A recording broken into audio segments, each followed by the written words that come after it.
Morning children.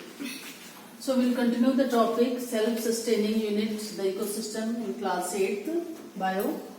So in this lesson today we will study about the forest ecosystem. As you all know that forest, what is forest? Forest means it is the large area of land which is covered by trees.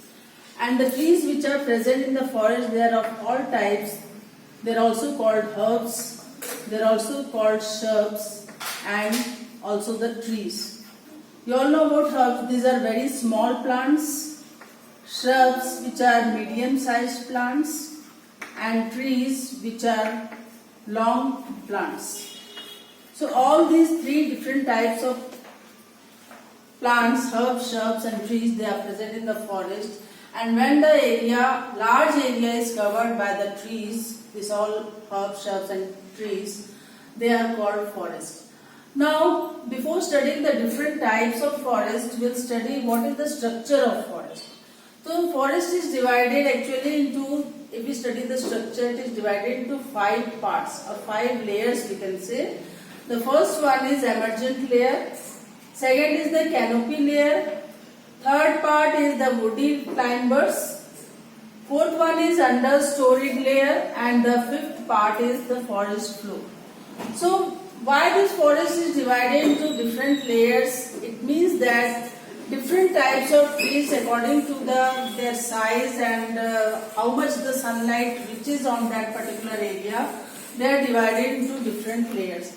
Like in the first, if you see in the emergent layer, what happens? Where the tallest trees are there, means the trees are very tall. And because of the trees are very tall, maximum sunlight reaches on this part of the emergent layer. So this is the first layer of the forest. Second layer we study, that is the canopy layer. Canopy layer means where the less taller trees are there in comparison to the emergent layer. So what happens here, mostly the thick shrubs are there, and because of that shrubs which are present in the canopy layer, the sunlight is not that much able to reach on the earth. So sunlight reaches on the earth is very less. So because the trees or the herbs, they are very dense, they are very close together and they form a canopy. That's why they are called a canopy layer. The third layer of the forest is the woody layer, as the word indicates. Woody means woody climbers. So these are the vines which climb the branches of the trees, like grapevine and so many other vines which act as a climber. They form the third layer of the forest. Fourth layer is called the understoried layer. In this layer, what we see the young and short trees. Young and short trees means, you all know short trees, they are called herbs, and more taller than herbs, they are called shrubs. So both the herbs and the shrubs, they are mostly present in the understoried layer. This is the fourth layer. And the fifth layer, that is called the forest layer. In this forest layer, what we see does not get sunlight. Means it is the bottom layer of the forest, and because the trees are so close, they form a large huge trees which are present. Because of that, the sunlight is not able to reach in this layer.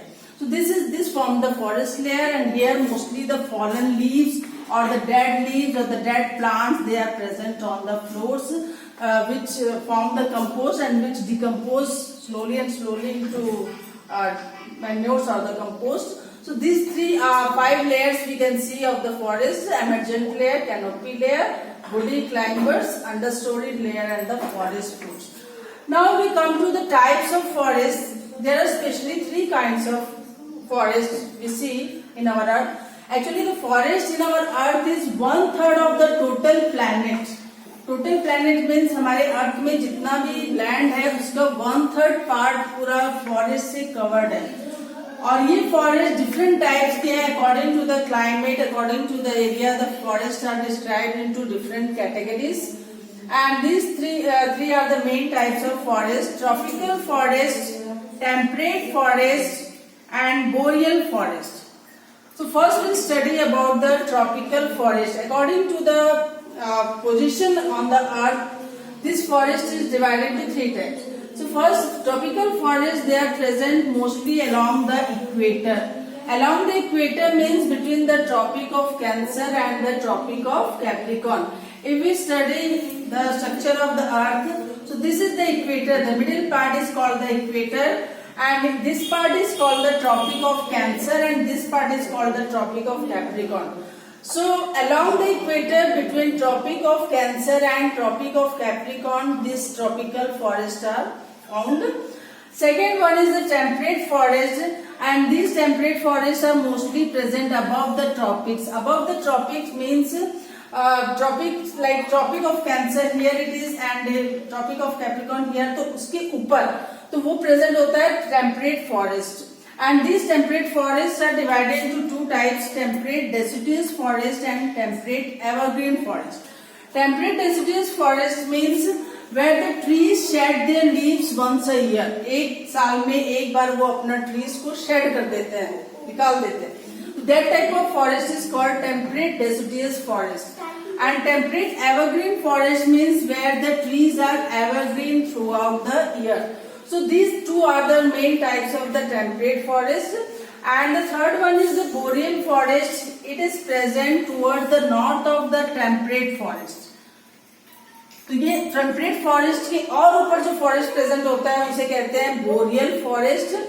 And this boreal forest means not only this, all the tropical forest, temperate forest and the boreal forest, they contain different types of floras and fauna that we will discuss in the next class. But before closing the chapter today, I will tell you about the importance of the forest and what is global warming. As you all know that forest, mostly the trees, they absorb the carbon dioxide from the atmosphere which we release and for the process of photosynthesis. So but what happens nowadays, we are cutting the forest and due to deforestation this carbon dioxide amount is increasing day by day in the atmosphere, and because of that what is going on, that atmosphere is becoming warmer and warmer, and that is called global warming. And what is the harmful effect of the global warming? The harmful effect of the global warming is that most of the polar ice, they have started melting.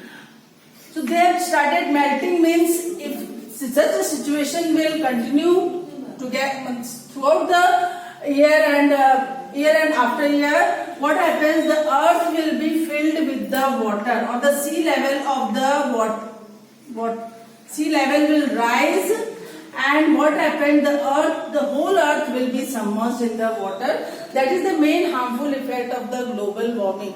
That's why it is necessary to conserve the forest, to plant more and more trees on the earth, so that the earth do not become warm and the polar ice do not melt, and as a result our earth will not get perished. So because of that we have to control the pollution, we have to grow more and more trees. Tomorrow I will discuss about the flora and fauna which are found in the tropical forest, temperate forest and the boreal forest. Thank you.